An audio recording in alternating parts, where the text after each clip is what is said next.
hanze y'abatarizeye ijambo ry'Imana by'ukuri, hanze y'abataragumye muri iyo nzira y'agakiza, hanze kubiyoberanya n'abishushanya, hanze mu basambanyi n'abarozi, hanze mu babeshya, hanze mu ndyarya, hanze mu bahanuzi b'ibinyoma.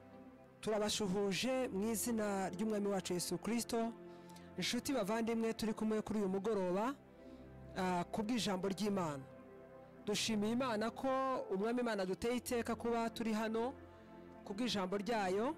Rero tubahaye ikaze kugira ngo dufatanyirize hamwe kumva amagambo y'Umwami Imana yacu. Je nitwa Evangeliste Tesire Beatrice. Tugiye kureba ijambo ry'Imana muri Yohana ibice 17 ku murongo wa 3 kugeza ku wa 4. Reka twumve ijambo ry'Imana. Dusome ijambo ry'Imana. Yohana 17 umurongo wa 3. Ubu nibwo bugingo buhoraho, ko bakumenya ko ari wowe Mana y'ukuri yonyine, bakamenya n'uwo watumye ari we Yesu Kristo. Nakubahishije mu isi kuko narangije umurimo wampaye gukora. Imana iratubwiye ngo muri Yohana ibice 17 umurongo wa 3 kugeza ku wa 4, ngo ubu nibwo bugingo buhoraho, ko bakumenya wowe Mana wenyine, Imana y'ukuri, bakamenya n'uwo watumye ari we Yesu Kristo. Izina rya Yesu rishimwe cyane. Uyu mugoroba tugiye kureba umutwe w'ijambo tugiye kwigishaho, ni uguharanira gukorera Imana kugira ngo tugere mu bugingo buhoraho. Guharanira gukorera Imana kugira ngo tugere mu bugingo buhoraho. Ubushize twari dufite ijambo ry'Imana, umutwe w'ijambo avuga ngo gukora dutinya Imana. Nk'uko bimenyerewe mu ijambo ry'Imana, nagaragaje impamvu nshobora kuba nabwirije uwo mutwe w'ijambo uvuga ngo gukora dutinya Imana. Nararebye nsanga abantu benshi muri ibihe turimo badakora batinya Imana. Ndareba nitegereza ubuhamya bw'abantu narinzi batangiriye mu mwuka, uyu munsi bakaba barimo basozereza mu mubiri, mpita niyumvisha ko bishoboka yuko bashobora kuba batarimo bakora batinya Imana. Rero uyu munsi noneho tugiye kuganira ku ijambo ry'ubugingo buhoraho. Iyo umuntu akora atinya Imana, birumvikana ko hari ahantu ubusiganirwa utegekwa kugera. Iyo udatinya Imana, ushobora gukora ucika intege, usubira inyuma, nkaho utigeze ubwirwa amakuru y'ukuri y'ahantu usiganirwa gutegekwa kugera. Uyu munsi rero muri ubu bugingo buhoraho tugiye kurebamo, abakora batinya Imana iherezo ryabo ni muri ubwo bugingo buhoraho. Kuko Bibiliya itwereka ijuru, ikongera ikatwereka n'isi. Bibiliya ikatubwira ko mu isi turi abashyitsi n'abimukira, ariko iwacu ari mu ijuru. Aho mu ijuru rero niho hari ubugingo buhoraho, niho buturo bw'abera, niho tuzatura iteka ryose, niho n'ingororano zacu ziri muri ubwo bugingo buhoraho. Mu isi tugaragara nk'abakozi bazacyura igihe cyabo mu gihe bazaba barangije imirimo yo gukora, bakagenda bakajya ku Mana, bagatuzwa mu bugingo buhoraho, ariho abera bazaragwa. Rero Yohana 17:3-4 ni amagambo Yesu yabwiraga abigishwa be mu gihe yabasezeragaho agiye mu ijuru. Yesu yakoraga umurimo w'Imana ari hano mu isi, natwe tumenyekanisha ko dukorera Imana turi hano mu isi. Ndimo ndibaza yuko nta muntu n'umwe uzabona ijuru ari uko yarikoreye ari mu ijuru, ahubwo ijuru tuzaribona kubera ko twarikoreye turi hano mu isi. Ni nayo mpamvu Abrahamu na Lazaro n'umukire habayeho kumubwira ko gukiranuka kwiza kw'abana b'Imana bari hano mu isi ari bo bazarenguka mu ijuru ry'Imana, kuko gukizwa kwacu ari hano mu isi. Yesu yabwirizaga abigishwa hano mu isi, Yesu yabwirizaga intumwa ze hano mu isi. Agiye kubasezera ajyanwa mu ijuru, nibwo yateruye aya magambo arababwira ati, twabanye muri byinshi, twagendanye ahantu harehare, nababwiye ubutumwa bwiza, ariko icyitonderwa ngiye kubasigira nk'urwibutso ni ukwitondera ubugingo buhoraho. ababwiye gutyo amenyekanisha ubwo bugingo ababwiye ubwo ari bwo. Abwira abigishwa ko ubugingo bwa mbere agiye kubabwira ari ukumenya Imana y'icyubahiro, Imana yaremye abantu, Imana bakayimenya batayimenyekanishijwe n'abandi bantu, ahubwo ari iryo jambo Kristo yazanye mu isi. Kumenya Imana yonyine kari bwo bugingo buhoraho, bakongeraho no kumenya Kristo Imana yatumye mu isi. Turanezerewe rero kuba turi hano tumenyekanisha Kristo, tumenyekanisha ubwami bw'Imana ku bantu b'Imana. Niyo mpamvu nyamukuru yatuma dufata Bibiliya tugahagarara ahantu nk'aha kubw'ijambo ry'Imana. Twaba turushywa n'iki tutabwiriza ijambo ry'Imana rizajyana abantu mu bugingo buhoraho? Twaba duhirimbanira iki mu minsi yo kubaho tutabwiriza abantu inzira y'ubugingo buhoraho? Ubu ni bwo bugingo, ko mumenya Imana y'ukuri yonyine, mukamenya na Kristo yatumye mu isi kutumenyekanisha iyo nzira y'ubugingo buhoraho. Izina rya Yesu rishimwe cyane. Rero nshuti bavandimwe, turimo turakora nk'abantu bazava mu isi. Aka kanya Imana iduhaye tuba dukwiriye kumenyekanisha izina ry'Imana mu isi no kuzamura icyubahiro cy'ijambo ry'Imana mu isi, no kumenyekanisha ko Yesu ari we nzira n'ukuri n'ubugingo, ntawe uzajya kwa se atamujyanye. Hari icyo nitegereje mbonye rero. Abakozi benshi turimo turahirimbana, turakora ku manywa na nijoro, turiyuha icyuya, ariko sifite ibyiringiro by'uko twega twese uko turimo tuvuga Imana muri iyi si ariko tuzabona Imana. Bitewe n'ibyo mbona ubuhamya bw'abantu bamwe na bamwe, abakozi b'Imana bamwe na bamwe, abaririmbyi bamwe na bamwe, abanyamasengesho bamwe na bamwe, abizera mu isi bamwe na bamwe. Kumenya Imana yonyine kari yo bugingo, twarangiza tukamenya na Kristo ko ari we wadutumweho uduhesha ubugingo buhoraho, ari nawe nzira y'ukuri n'ubugingo, ntawe uzajya ku Mana atamujyanye. Rero ni icyitegererezo kuri buri wese wakwibaza uko umeze mu muhamagaro wawe, mu murimo w'Imana ukora, muri biro yawe se, mu rugo rwawe se, mu rushako rwawe se. Wamenye Imana by'ukuri? Wamenye na Kristo yatumye icyamuzanye, impamvu n'igituma n'igitera Yesu kuba yaraje mu isi? Imana ituganze kandi tugirire neza. Ubutumwa mfite ni kumenyekanisha Imana ko ari yo yonyine ibasha gutanga ubugingo buhoraho ku muntu wayizeye kandi akayikorera. Izina rya Yesu rishimwe. Reka turebe irindi jambo ry'Imana.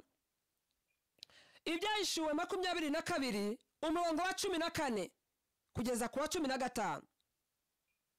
Hahirwa abamesera ibishura byabo kugira ngo bemererwe kwegera cya giti cy'ubugingo, kandi banyure mu marembo binjire muri rwa rurembo.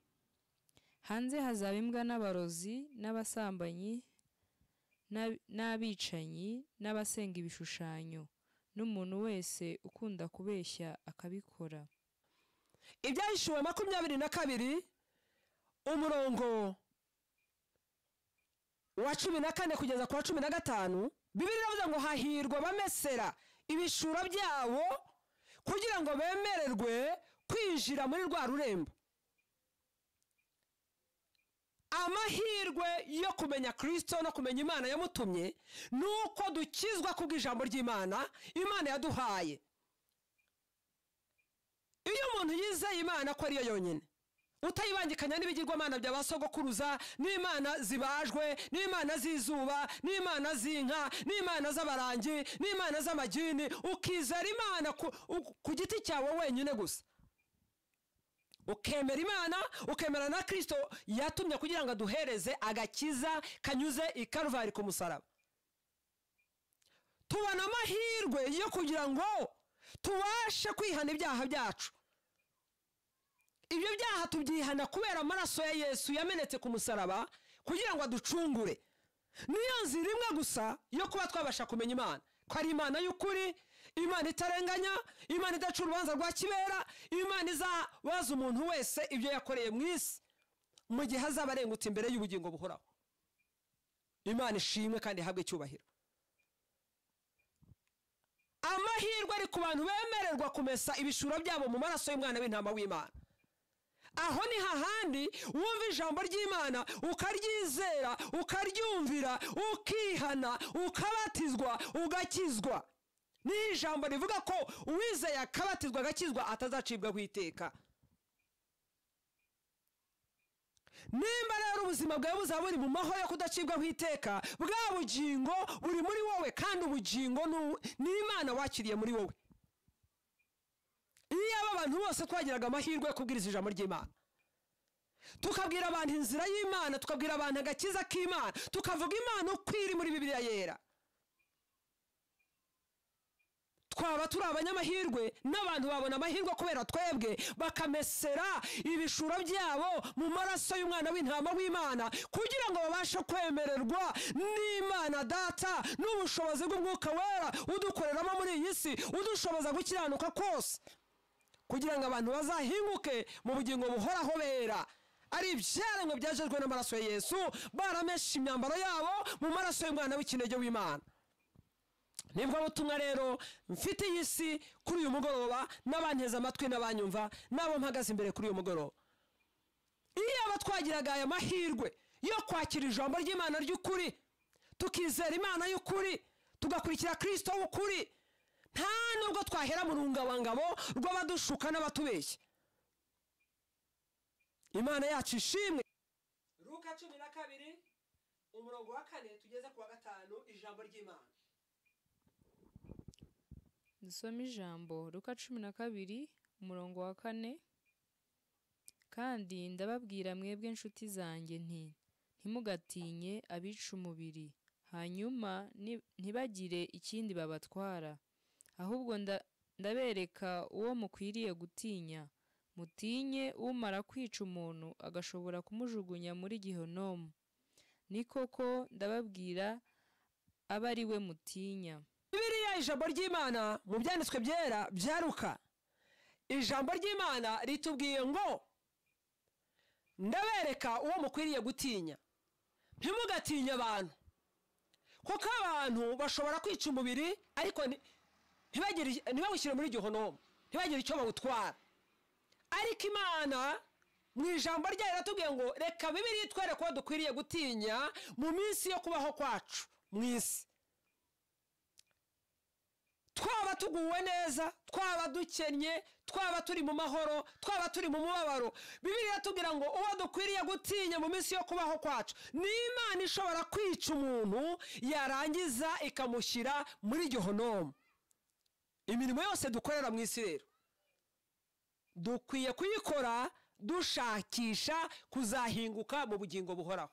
Abantu rero bashobora gutinya abantu bakabayobora mu nzira zitari zimwe. Aiza ukumvira umubyeyi wawe akaba yagushora mu bapfumu ukareka kwizera Imana y'ukuri, cyangwa se ukizera amagambo y'umuhanuzi runaka akagutesha inzira y'ubugingo akagushyira mu nzira y'ubuyobe, cyangwa se ukumviriza ibibwiriza by'abashumba runaka gutesha inzira y'agakiza ukajya mu nzira y'ubuyobe. Bibiliya ivuga abanyabinyoma mu minsi y'imperuka abahanuzi benshi bazaduka baza mu izina rya Kristo. Rero mbonye ko abantu bazicwa nuko bumviye abantu kandi bakagira n'ikibazo cyo kudatunguka mu bugingo buhoraho, ari abumviye abantu cyangwa se abatinya abantu. Umuntu ashobora kukuyobya, amagambo y'umuntu adafite Imana n'Umwuka Wera ashobora kukuyobya. Ndi umugabo wo guhamya ko hari abayobye mu gihe nyacyo bari bafite Imana ariko bagata Imana kubera amagambo y'abahanuzi benshi batandukanye. Icyo nizera nuko Bibiliya ari imwe. Ibitabo 66 byose bivuga kwera kw'Imana, kandi Bibiliya itubwira ko Imana ari yera, n'ijambo ry'Imana ari ryera, rigira umumaro kutwigisha iby'ukuri nk'uko twiringira Imana y'ukuri. Rero uwo tukwiriye gutinya ntabwo ari umuntu, niyo mpamvu twanamuza tukavuga duhagaze dushize manga. Uwo twagatinye ni ushobora kwica ubugingo bwacu, umubiri wacu akawumanura muri Gihenomu. Rero dufite ibyiringiro muri Kristo, dufite ibyiringiro mu ijambo ry'Imana. Ndararikira abantu bose kuza kumva Imana no kuyubaha no kuyicyubahiro kiyikwiriye. Ndararikira abantu bose gutinya Imana no gucishwa bugufi munsi y'imbaraga z'Imana, kuko hari uzatubaza ibyo twakoze. hari uzatubaza ibyo twavuze, hari uzatubaza ijambo yadusigiye. Umurage Kristo yasigiye abigishwa ni ugukomeza ijambo ry'Imana, kuko yaberetse ko ari bwo bugingo buhoraho, kumenya Imana no kumenya Kristo Imana yatumye kugira ngo atubere inzira n'ukuri bizatugeza mu bugingo buhoraho. Izina rya Yesu rishimwe cyane. Ibyahishuwe 21 umurongo wa 18. Inkike zarwo zubakishijwe yasipi, naho ururembo ubwarwo rwubakishijwe izahabu nziza imeze nk'ibirahure byiza. Izina rya Yesu rishimwe kandi rihabwa icyubahiro. Turimo turavuga amakuru y'ubugingo buhoraho, kandi turavuga abantu bazatuzwa mu bwami bw'Imana. Turavuga amakuru y'ururembo Siyoni, aho abera b'Imana bazaba, aho bazatura iteka, ahatagira imibabaro, ahatagira agahinda, ahatagira gusuhuza umutima. Abakoreye Imana barayimenya by'ukuri yuko ari Imana y'ukuri, bagakurikira inzira ya Yesu Kristo ari we Imana yaduhaye, ari we nzira n'ubugingo buhoraho. Ubwo bugingo aravuga ngo ni twebwe kumenya ijambo ry'Imana, ukagira uruhare kumenya ijambo ry'Imana. Urwo rurembo tuzaturamo ni ururembo rutari amazu yo mu isi, ni ururembo rwubakishijwe amabuye y'igiciro cyinshi, amabuye ya yasipi. Ahantu abera bazatura ni ahantu heza, harimo hararimbishwa kubera umugeni wa Kristo uzava mu isi. Rero ndararikira abantu kuza gutura muri urwo rurembo. Nta kandi kamaro twabona twinjira mu masinagogi kumva amagambo y'Imana, tukazahera inyuma y'umuryango w'ururembo rw'Imana. Bibiliya itubwiye irindi jambo aho ngaho ngo hanze y'ururembo, hanze y'abatarizeye ijambo ry'Imana by'ukuri, hanze y'abataragumye muri iyo nzira y'agakiza, hanze kubiyoberanya n'abishushanya, hanze mu basambanyi n'abarozi, hanze mu babeshya, hanze mu ndyarya, hanze mu bahanuzi b'ibinyoma, abo bose ntabwo bazemererwa kwinjira mu rurembo Siyoni rw'Imana. Twaba turuhira iki rero tubwiriza ubutumwa bwiza? Byatumarira iki kubwiriza abantu inzira y'agakiza hanyuma bakazabura ijuru? Reka tubarangire inzira y'agakiza k'Imana. Reka tubumbure Bibiliya kubabwira ijambo ry'ukuri ry'Imana, kuko niwe zina rimwe gusa twahawe tuzakirizwamo. Amahoro yacu ari muri Kristo, ubuzima bwacu buri muri Kristo, ubugingo bwacu buri muri Kristo. Kugira ngo dutangirane neza ijambo ry'Imana, dusoze neza mu ijambo ry'Imana, nuko twiringira Imana y'ukuri, tukayizera yonyine, kandi tukamenya ko Kristo ari we bugingo buhoraho, ari we nzira natwe izatugeza mu bugingo buhoraho bw'Imana. Rero twite kuri ubu bugingo, twite kuri iyi nzira y'ubugingo, kugira ngo umunsi umwe impanda nivuga tuzabasha guhagarara kuri uyu nguyu ubasha kwica ubugingo n'umubiri akabishyira muri Gehinomu. Tuzahagarare turenguke imbere y'Imana tudakorwa n'isoni, kuko hari abazahagarara imbere ye bagakorwa n'isoni, hari n'abazahagarara imbere y'Imana Data wa twese bagahabwa ingororano z'ibyo bakoze, kandi barangiza umwuka akavuga ngo ye nimwicare mu bwami bw'Imana muruhuke imiruho n'imihata y'isi. Murumva ko dukora nk'abazafejo, turakora nk'abazava mu isi, kandi niba turi mu isi turi abashyitsi n'abimukira, turasiganirwa kugera aho dutegekwa kugera. Rero ntago tuzaguma hano ku isi ku buryo twabwiriza abantu amagambo azabagumiza hano ku isi. Turabwiriza Imana ishobora kuzaterura ubugingo bw'uwayimenye. Yesu yerekanwe mu kirere mu gicu, tukamusanganira turirimba indirimbo ya Mose n'umwana w'intama. Nyuma y'aho ngaho ibyaremwa byose birivuga yuko bizatwikurirwa rimwe icyarimwe imbere y'Imana yabo. Rero ndakurarikira uyu mugoroba kwizera Imana yonyine, ukamenya na Yesu Kristo umwami yadutumyeho, kugira ngo twizere dukizwe duhabwe ubugingo buhoraho. Imana yacu yahabwe icyubahiro. Hari ibintu ndimo mbona biteye ubwoba. Ejo bundi natangaga ubuhamya mbabwira abakozi Imana batandukanye bahagarara imbere y'ubwoko bwayo, bakabagira ngo ni abakozi b'Imana bakomeye basizwe, bahamagawe mu gihe gikomeye. Ariko niba uhagarara mu ijambo ry'Imana udashobora kumenyekanisha imbaraga z'Imana nyakuri, ngo umenyekanishe ijambo ry'Imana ry'ukuri, Bibiliya iratubwira yuko ijambo ry'Imana ari ryo rizatubatura. Nta kindi cyageza abantu mu bugingo buhoraho usibye kwemera amagambo y'Imana y'ukuri, ukizera na Kristo ari we jambo ry'Imana ry'ukuri Imana yaduhaye. Rero ntago natera igipindi, nta nubwo natera waraza ngo mfate umwanya wanjye ngukoreshe mu bupfu. Uyu mugoroba ni amahirwe kuri wowe unteze amatwi, mu rwego rwawe urimo, mu byubahiro byawe ufite, ndakurangira inzira y'ubugingo buhoraho.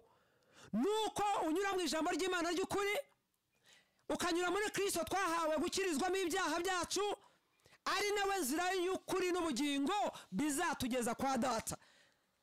Uwo mwami niwe dukwiriye kwizera. Igihe cyose turi mu isi twagifata tuvuga kuri Kristo, twagifata tuvuga ku ijambo ry'Imana, kugira ngo abantu b'Imana babashe kuva mu isi bazasoreza urugendo rwabo mu bugingo buhoraho. Urwo rurembo rero ruradutegereje, Yesu aradutegereje, Imana yamutumye mu isi kubwiriza ubutumwa iradutegereje. Icyangombwa ni uko twizera ubutumwa bwiza kandi tugakizwa. Izina rya Yesu rishimwe kandi rihabwe icyubahiro. Reka ndangiriza aha ngaha, ndarika abantu b'Imana kwegera Imana kuri uyu mugoroba. Turayegera mu ijambo ryayo tumaze kumva ry'ukuri. Turayegera twemera kumesera ibishura byacu mu maraso y'umwana w'ikinege w'Imana, kugira ngo tubashe kwemererwa kuzinjira muri urwo rurembo. Turayegera Imana dutinya ko tuzahera hanze y'umuryango, kuko tubonye neza ko abarozi, ababeshya, abasambanyi, abarozi bose batazemererwa kwinjira mu rurembo Siyoni rw'Imana. Rero ndararikira abanyumva, inshuti n'abavandimwe, twahawe iri jambo ry'Imana kugira ngo turibagezeho. Ni amahirwe kuri wowe unyumva, ni umunezero kuri wowe unteze amatwi. Ijambo ry'Imana rikugiraho umumaro kuri uyu mugoroba. Tinya kuzahezwa hanze ngo uhagarane n'abarozi kandi barahawe ijambo ry'Imana ry'ubuntu. Tinya kuzahezwa hanze uba mu giterane cy'abanyabyaha kandi hari igiterane cy'abakiranutsi. Rero ndakurarikira kuza imbere y'Imana yawe, utinyuke wanamuze, aho urupfukamisha amavi y'umutima, ubwira Imana ngo ndakwizeye nk'Imana y'ukuri yatumye Kristo kugira ngo atumenyeshe inzira y'ukuri n'ubugingo. Wongera ugaye ibyo wagendeyemo bidatunganye, wongera wihane imbere y'Imana yawe, uyibwire ngo mfashe umwanzuro kubw'ijambo ryawe. Ahari nararindagiye, ahari narabeshwe, ariko uyu mugoroba bamenye ko uri Imana y'ukuri na Yesu. Turabashuhuje mu izina ry'umwami wacu Yesu Kristo. Inshuti bavandimwe, turi kumwe kuri uyu mugoroba kubw'ijambo ry'Imana. Dushimiye Imana Data mu izina rya Yesu Kristo rifite imbaraga n'ubutware. Turagushimiye kuri uyu mugoroba, uri Imana y'amahoro, uri Data ukiranukira kutweza no kutubabarira ibyaha byacu. Ndagushimiye kubw'ijambo ryawe, ndagushimiye ko wabashije kumpereza imbaraga guhagarara imbere y'ubwoko bwawe. Fasha abantu bose bateze amatwi ijambo ryawe kuri uyu mugoroba, bambika imbaraga muri iri jambo, ubatabare muri iri jambo. Dusome ijambo ry'Imana, Yohana 17:3. Ubu ni bwo bugingo buhoraho, ko bakumenya ko ari wowe Mana y'ukuri yonyine, bakamenya n'uwo watumye ari we Yesu Kristo. Nakubahishije mu isi kuko narangije umurimo wampaye gukora. Imana iratubwiye ngo muri Yohana ibice 17:3 kugeza ku 4, ngo ubu ni bwo bugingo buhoraho, ko bakumenya wowe Mana wenyine, Imana y'ukuri, bakamenya n'uwo watumye ari we Yesu Kristo. Izina rya Yesu rishimwe cyane. Uyu mugoroba tugiye kureba umutwe w'ijambo tugiye kwigishaho, ni uguharanira gukorera Imana kugira ngo tugere mu bugingo buhoraho. Guharanira gukorera Imana kugira ngo tugere mu bugingo buhoraho. Ubushize twari dufite ijambo ry'Imana, umutwe w'ijambo avuga ngo gukora dutinya Imana. Nk'uko bimenyerewe mu ijambo ry'Imana, nagaragaje impamvu nshobora kuba nabwirije uwo mutwe w'ijambo uvuga ngo gukora dutinya Imana. Nararebye nsanga abantu benshi muri ibihe turimo badakora batinya Imana. ndareba nitegereza ubuhamya bw'abantu narinzi batangiriye mu mwuka, uyu munsi bakaba barimo basozereza mu mubiri, mpita niyumvisha ko bishoboka yuko bashobora kuba batarimo bakora batinya Imana. Rero uyu munsi noneho tugiye kuganira ku ijambo ry'ubugingo buhoraho. Iyo umuntu akora atinya Imana, birumvikana ko hari ahantu ubusiganirwa utegekwa kugera. Iyo udatinya Imana, ushobora gukora ucika intege, usubira inyuma, nkaho utigeze ubwirwa amakuru y'ukuri y'ahantu usiganirwa gutegekwa kugera. Uyu munsi rero muri ubu bugingo buhoraho tugiye kurebamo, abakora batinya Imana iherezo ryabo ni muri ubwo bugingo buhoraho. Kuko Bibiliya itwereka ijuru, ikongera ikatwereka n'isi. Bibiliya ikatubwira ko mu isi turi abashyitsi n'abimukira, ariko iwacu ari mu ijuru. Aho mu ijuru rero niho hari ubugingo buhoraho, niho buturo bw'abera, niho tuzatura iteka ryose, niho n'ingororano zacu ziri muri ubwo bugingo buhoraho. Mu isi tugaragara nk'abakozi bazacyura igihe cyabo mu gihe bazaba barangije imirimo yo gukora, bakagenda bakajya ku Mana, bagatuzwa mu bugingo buhoraho, ariho abera bazaragwa. Rero Yohana 17:3-4 ni amagambo Yesu yabwiraga abigishwa be mu gihe yabasezeragaho agiye mu ijuru. Yesu yakoraga umurimo w'Imana ari hano mu isi, natwe tumenyekanisha ko dukorera Imana turi hano mu isi. Ndimba ndibaza yuko nta muntu n'umwe uzabona ijuru ari uko yarikoreye ari mu ijuru, ahubwo ijuru tuzaribona kubera ko twarikoreye turi hano mu isi. Ni nayo mpamvu Aburahamu na Lazaro n'umukire habayeho kumubwira ko gukiranuka kwiza kw'abana b'Imana bari hano mu isi aribo bazarenguka mu ijuru ry'Imana, kuko gukizwa kwacu ari hano mu isi. Yesu yabwirizaga abigishwa hano mu isi, Yesu yabwirizaga intumwa ze hano mu isi. Agiye kubasezera ajyanwa mu ijuru, nibwo yateruye aya magambo arababwira ati, twabanye muri byinshi, twagendanye ahantu harehare, nababwiye ubutumwa bwiza, ariko icyitonderwa ngiye kubasigira nk'urwibutso ni ukwitondera ubugingo buhoraho. Ababwiye gutyo amenyekanisha ubwo bugingo ababwiye ubwo ari bwo. Abwira abigishwa ko ubugingo bwa mbere agiye kubabwira ari ukumenya Imana y'icyubahiro, Imana yaremye abantu, Imana bakayimenya batayimenyekanishijwe n'abandi bantu, ahubwo ari ryo jambo Kristo yazanye mu isi. Kumenya Imana yonyine kari bwo bugingo buhoraho, bakongeraho no kumenya Kristo Imana yatumye mu isi. Turanezerewe rero kuba turi hano tumenyekanisha Kristo, tumenyekanisha ubwami bw'Imana ku bantu b'Imana. Niyo mpamvu nyamukuru yatuma dufata Bibiliya tugahagarara ahantu nk'aha, hanze y'abatarize ijambo ry'Imana by'ukuri, hanze y'abataragumye muri iyo nzira y'agakiza, hanze kubiyoberanya n'abishushanya, hanze mu basambanyi n'abarozi, hanze mu babeshya, hanze mu ndyarya, hanze mu bahanuzi b'ibinyoma. Turabashuhuje mu izina ry'Umwami wacu Yesu Kristo. Inshuti bavandimwe, turi kumwe kuri uyu mugoroba kubw'ijambo ry'Imana. Dushimiye Imana ko Umwami Imana duteye iteka kuba turi hano kubw'ijambo ryayo. Rero tubahaye ikaze kugira ngo dufatanyirize hamwe kumva amagambo y'Umwami Imana yacu. Je nitwa Evangeliste Tesire Beatrice. Tugiye kureba ijambo ry'Imana muri Yohana ibice 17 ku murongo wa 3 kugeza ku wa 4. Reka twumve ijambo ry'Imana. Dusome ijambo ry'Imana. Yohana 17 umurongo wa 3. Ubu ni bwo bugingo buhoraho, ko bakumenya ko ari wowe Mana y'ukuri yonyine, bakamenya n'uwo watumye ari we Yesu Kristo.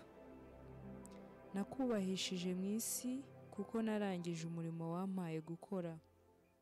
Imana yatubwiye ngo muri Yohana ibice 17 umurongo wa 3 kugeza ku wa 4, ngo ubu ni bwo bugingo buhoraho, ko bakumenya wowe Mana wenyine, Imana y'ukuri, bakamenya n'uwo watumye ari we Yesu Kristo. Izina rya Yesu rishimwe cyane. Uyu mugoroba tugiye kureba umutwe w'ijambo tugiye kwigishaho, ni uguharanira gukorera Imana kugira ngo tugere mu bugingo buhoraho. Guharanira gukorera Imana kugira ngo tugere mu bugingo buhoraho. Ubushize twari dufite ijambo ry'Imana, umutwe w'ijambo avuga ngo gukora dutinya Imana. Nk'uko bimenyerewe mu ijambo ry'Imana, nagaragaje impamvu nshobora kuba nabwirije uwo mutwe w'ijambo uvuga ngo gukora dutinya Imana. Nararebye nsanga abantu benshi muri ibi bihe turimo badakora batinya Imana. Ndareba nitegereza ubuhamya bw'abantu narinzi batangiriye mu mwuka, uyu munsi bakaba barimo basozereza mu mubiri, mpita niyumvisha ko bishoboka yuko bashobora kuba batarimo bakora batinya Imana. Rero uyu munsi noneho tugiye kuganira ku ijambo ry'ubugingo buhoraho. Iyo umuntu akora atinya Imana birumvikana ko hari ahantu ubusiganirwa utegekwa kugera. Iyo udatinya Imana ushobora gukora ucika intege, usubira inyuma, nkaho utigeze ubwirwa amakuru y'ukuri y'ahantu usiganirwa gutegekwa kugera. Uyu munsi rero muri ubu bugingo buhoraho tugiye kurebamo, abakora batinya Imana iherezo ryabo ni muri ubwo bugingo buhoraho. Kuko Bibiliya itwereka ijuru, ikongera ikatwereka n'isi. Bibiliya ikatubwira ko mu isi turi abashyitsi n'abimukira, ariko iwacu ari mu ijuru. Aho mu ijuru rero niho hari ubugingo buhoraho, niho buturo bw'abera, niho tuzatura iteka ryose, niho n'ingororano zacu ziri muri ubwo bugingo buhoraho. Mu isi tugaragara nk'abakozi bazacyura igihe cyabo mu gihe bazaba barangije imirimo yo gukora, bakagenda bakajya ku Mana, bagatuzwa mu bugingo buhoraho, ariho abera bazaragwa. Rero Yohana 17:3-4 ni amagambo Yesu yabwiraga abigishwa be mu gihe yabasezeragaho agiye mu ijuru. Yesu yakoraga umurimo w'Imana ari hano mu isi, natwe tumenyekanisha ko dukorera Imana turi hano mu isi. Ndimba ndibaza yuko nta muntu n'umwe uzabona ijuru ari uko yarikoreye ari mu ijuru, ahubwo ijuru tuzaribona kubera ko twarikoreye turi hano mu isi.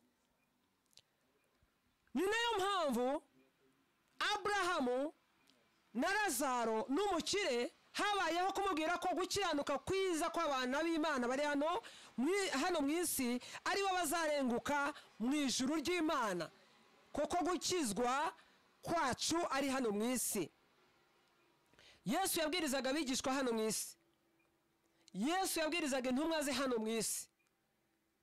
Agiye kubasezera ajyanwa mu ijuru, nibwo yateruye aya magambo arababwira ati, twabanye muri byinshi, twagendanye ahantu harehare, nababwiye ubutumwa bwiza, ariko icyitonderwa ngiye kubasigira nk'urwibutso ni ukwitondera ubugingo buhoraho.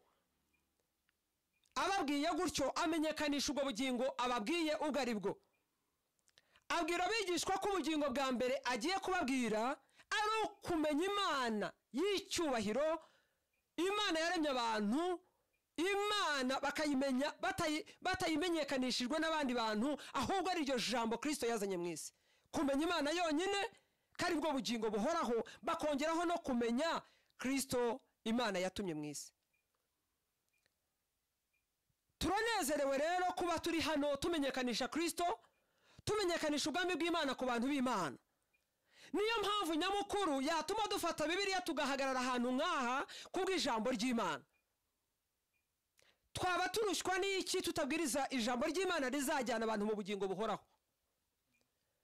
Twaba duhirimbanira iki mu minsi yo kubaho tutabwiriza abantu inzira y'ubugingo buhoraho? Ubu nibwo bugingo, ko mumenya Imana y'ukuri yonyine, mukamenya na Kristo yatumye mu isi kutumenyekanisha iyo nzira y'ubugingo buhoraho. Izina rya Yesu rishimwe cyane. Rero nshuti bavandimwe, turimo turakora nk'abantu bazava mu isi. Aka kanya Imana iduhaye tuba dukwiriye kumenyekanisha izina ry'Imana mu isi, no kuzamura icyubahiro cy'ijambo ry'Imana mu isi, no kumenyekanisha ko Yesu ari we nzira n'ukuri n'ubugingo, ntawe uzajya kwa se atamujyanye. Hari icyo nitegereje mbonye rero, abakozi benshi turimo turahirimbana, turakora ku manywa na nijoro, turiyuha icyuya, ariko simfite ibyiringiro by'uko twebwe twese uko turimo tuvuga Imana muri iyi si ariko tuzabona Imana, bitewe n'ibyo mbona ubuhamya bw'abantu bamwe na bamwe, abakozi b'Imana bamwe na bamwe, abaririmbyi bamwe na bamwe, abanyamasengesho bamwe na bamwe, abizera mu isi bamwe na bamwe.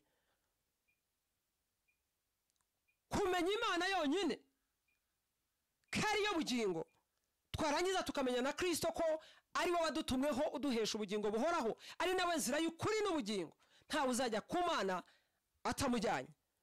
Rero ni icyitegererezo kuri buri wese wakwibaza uko umeze mu muhamagaro wawe, mu murimo w'Imana ukora, muri biro yawe se, mu rugo rwawe se, mu rushako rwawe se, wamenye Imana by'ukuri, wamenye na Kristo yatumye icyamuzanye, impamvu n'igituma n'igitera Yesu kuba yaraje mu isi. Imana ituganze kandi tugirire neza. Ubutumwa afite ni ubwo kumenyekanisha Imana ko ariyo yonyine ibasha gutanga ubugingo buhoraho ku muntu wayizeye kandi akayikorera. Izina rya Yesu rishimwe. Reka turebe irindi jambo ry'Imana, Ibyahishuwe 22 umurongo wa 14 kugeza ku wa 15. Hahirwa abamesera ibishura byabo kugira ngo bemererwe kwegera cya giti cy'ubugingo, kandi banyure mu marembo binjire muri rwa rurembo. Hanze hazaba imbwa n'abarozi n'abasambanyi n'abicanyi n'abasenga ibishushanyo, n'umuntu wese ukunda kubeshya akabikora. Ibyahishuwe 22 umurongo wa 14 kugeza ku wa 15, Bibiliya iravuga ngo hahirwa bamesera ibishura byabo kugira ngo bemererwe kwinjira muri rwa rurembo. Amahirwe yo kumenya Kristo no kumenya Imana yamutumye nuko dukizwa kubw'ijambo ry'Imana Imana yaduhaye.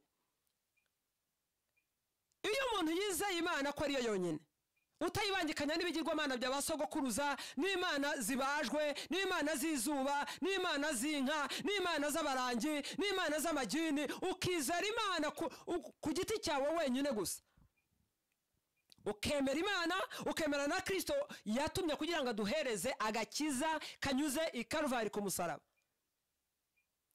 Tubona amahirwe yo kugira ngo tubashe kwihana ibyaha byacu. Ibyo byaha tubyihana kubera amaraso ya Yesu yamenetse ku musaraba kugira ngo aducungure. Niyo nzira imwe gusa yo kuba twabasha kumenya Imana, ko ari Imana y'ukuri, Imana itarenganya, Imana idaca urubanza rwa kibera, Imana izabaza umuntu wese ibyo yakoreye mu isi mu gihe azaba arengutse imbere y'ubugingo buhoraho. Imana ishimwe kandi ihabwe icyubahiro.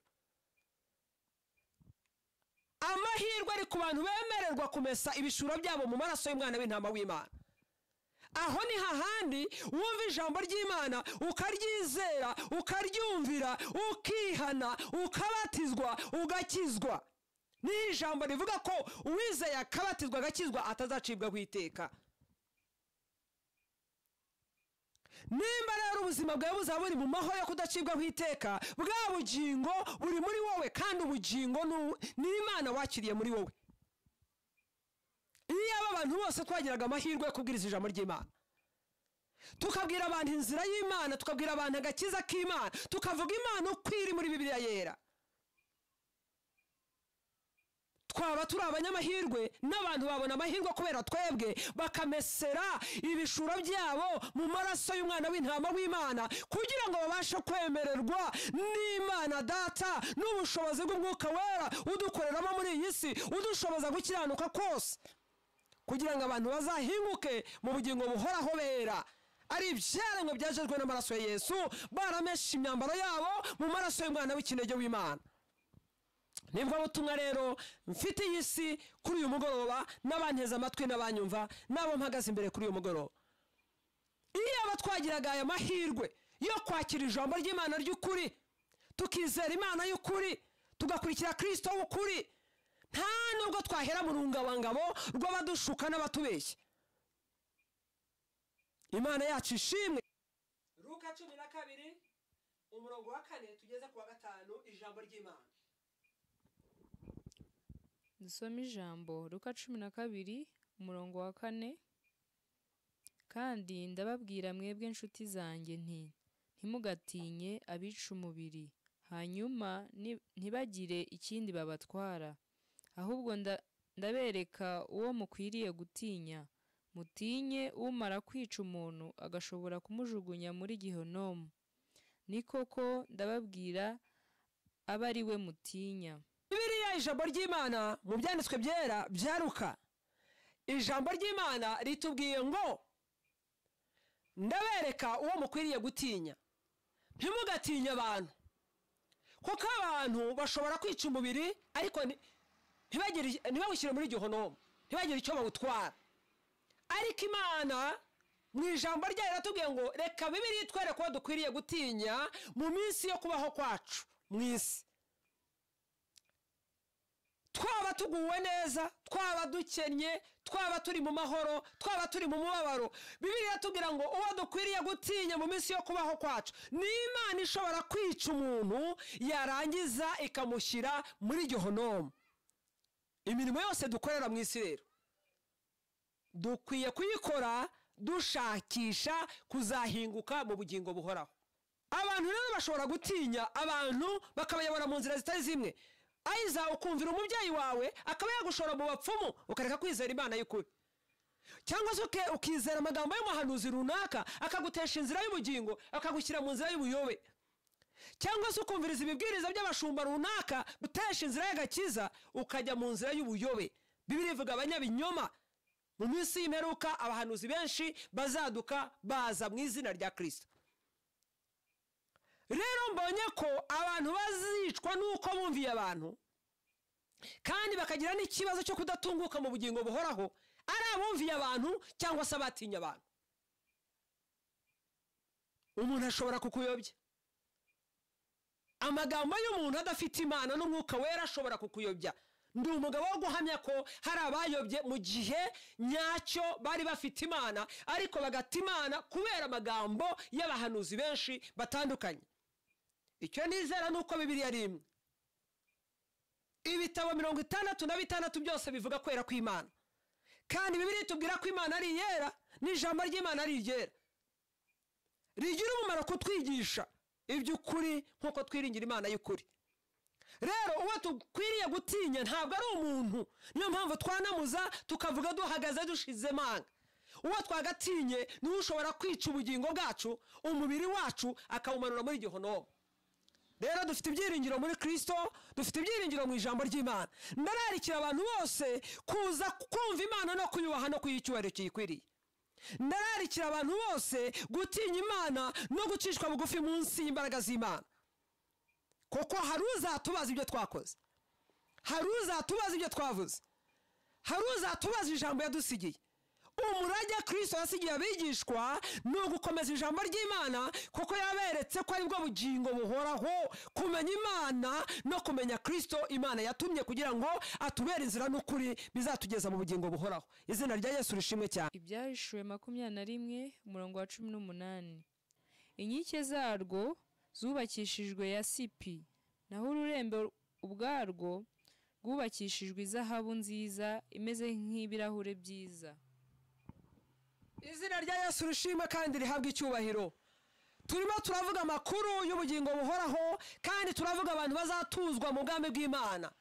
Turavuga amakuru y'ururembo Siyoni, aho abera b'Imana bazaba, aho bazatura iteka, ahatagira imibabaro, ahatagira agahinda, ahatagira gusuhuza umutima. Abakoreye Imana barayimenya by'ukuri yuko ari Imana y'ukuri, bagakurikira inzira ya Yesu Kristo ari we Imana yaduhaye, ari we nzira n'ubugingo buhoraho. Ubwo bugingo aravuga ngo ni twebwe kumenya ijambo ry'Imana, ukagira uruhare kumenya ijambo ry'Imana. Urwo rurembo tuzaturamo ni ururembo rutari amazu yo mu isi, ni ururembo rwubakishijwe amabuye y'igiciro cyinshi, amabuye ya yasipi. Ahantu abera bazatura ni ahantu heza, harimo hararimbishwa kubera umugeni wa Kristo uzava mu isi. Rero ndararikira abantu kuza gutura muri urwo rurembo. nta kandi kamaro twabona twinjira mu masinagogi kumva amagambo y'Imana tukazahera inyuma y'umuryango w'ururembo rw'Imana. Bibiliya itubwiye irindi jambo aho ngaho ngo hanze y'ururembo, hanze y'abatarize ijambo ry'Imana by'ukuri, hanze y'abataragumye muri iyo nzira y'agakiza, hanze kubiyoberanya n'abishushanya, hanze mu basambanyi n'abarozi, hanze mu babeshya, hanze mu ndyarya, hanze mu bahanuzi b'ibinyoma, abo bose ntabwo bazemererwa kwinjira mu rurembo Siyoni rw'Imana. Twaba turuhira iki rero tubwiriza ubutumwa bwiza? Byatumarira iki kubwiriza abantu inzira y'agakiza hanyuma bakazabura ijuru? Reka tubarangire inzira y'agakiza k'Imana, reka tubumbure Bibiliya kubabwira ijambo ry'ukuri ry'Imana, kuko niwe zina rimwe gusa twahawe tuzakirizwamo. Amahoro yacu ari muri Kristo, ubuzima bwacu buri muri Kristo, ubugingo bwacu buri muri Kristo, kugira ngo dutangirane neza ijambo ry'Imana, dusoze neza mu ijambo ry'Imana. Nuko twiringira Imana y'ukuri, tukayizera yonyine, kandi tukamenya ko Kristo ari we bugingo buhoraho, ari we nzira natwe izatugeza mu bugingo buhoraho bw'Imana. Rero twite kuri ubu bugingo, twite kuri iyi nzira y'ubugingo, kugira ngo umunsi umwe impanda nivuga tuzabashe guhagarara kuri uyu nguyu ubasha kwica ubugingo n'umubiri akabishyira muri Gehinomu.